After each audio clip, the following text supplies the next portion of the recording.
में चल रहे हैं active and passive voice part 2। कुछ और एग्जांपल्स को चलिए हम प्रैक्टिस करके देखते हैं, ठीक है। इसके पहले वाले पार्ट को मैंने अपलोड कर दिया था, ये सेकंड पार्ट है। एक बार फिर से ये हमारा प्रैक्टिस सेशन है, ध्यान रखिएगा। कुछ और एग्जांपल प्रैक्टिस कर लेते हैं, फिर मैं आपको इसके फाइनल स्टेज में ले चलूँगा। तो चलिए देखते हैं। मैंने आपको पहले बताया था कि एक्टिव एंड पैसिव वॉइस में टेंस कैसे चेंज किया जाता है। टेंस जब भी चेंज करते हैं तो आपका एक्टिव जिस टेंस में होगा, ध्यान दीजिएगा, टेंस वन स्टेप फॉरवर्ड, यानी एक्टिव जिस टेंस में होगा पैसिव उसके एक कदम आगे चला जाएगा। कुछ ज़्यादा चेंज नहीं करना है। एक्टिव अगर इंडेफिनिट में है तो पैसिव कंटिन्यूअस होगा, एक्टिव अगर परफेक्ट है तो पैसिव परफेक्ट कंटिन्यूअस होगा, यानी जस्ट वन स्टेप फॉरवर्ड, एक कदम आगे, बस इससे ज़्यादा कुछ नहीं करना है। अच्छा, बाय द वे अगर कोई वाक्य आपको कंटिन्यूअस में मिल जाता है तब क्या करेंगे? कोई बात नहीं, बहुत आसान है। अगर कंटिन्यूअस में है तो नो चेंज, यानी कोई भी सेंटेंस एक्टिव का अगर आपको कंटिन्यूअस में मिलता है तो उसमें टेंस नहीं चेंज होगा, यानी कंटिन्यूअस है एक्टिव तो पैसिव भी कंटिन्यूअस में ही बनेगा। प्लस एडिशनल एक वर्ड आपको जोड़ना पड़ेगा, बीइंग, क्योंकि वो कंटिन्यूटी दिखाने के लिए आपको बीइंग लगाना पड़ेगा। तो कंटिन्यूअस बदलता नहीं और बाकी जितने हैं वो एक स्टेप फॉरवर्ड चले जाते हैं। अब आइए जरा देखते हैं।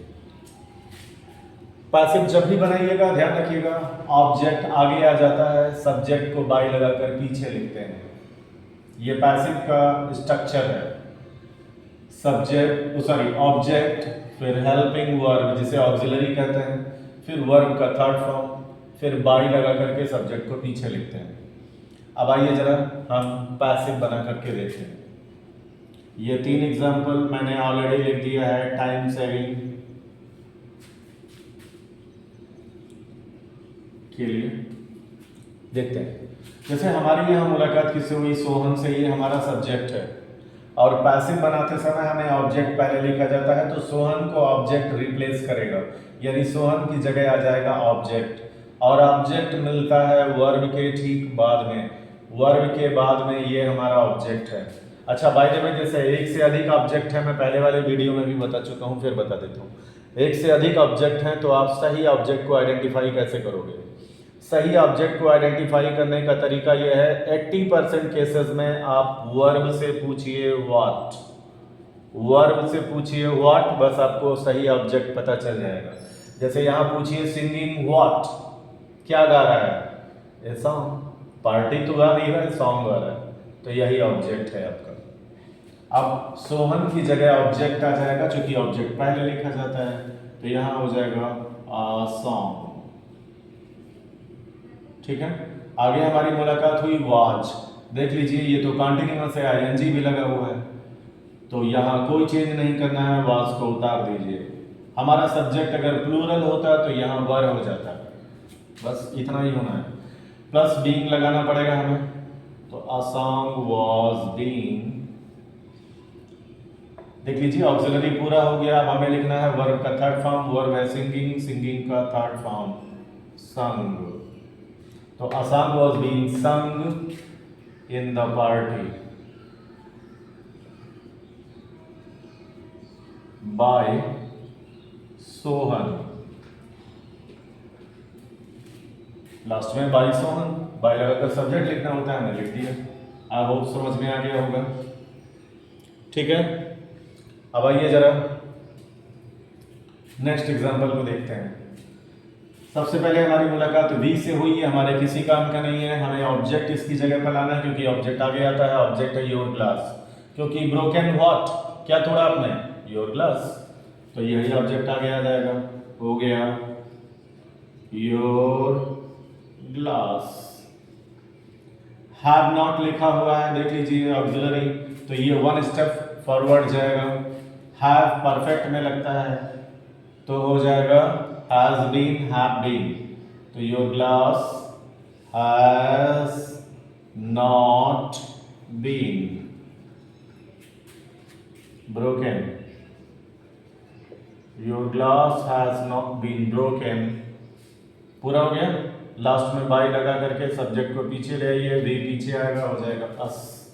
Your glass has not been broken by us. आप देख लेते हैं थर्ड को।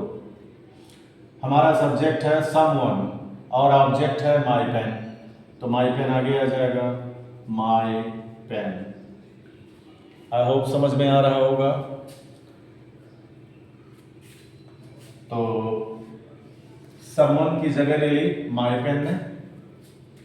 आगे बढ़ते हैं।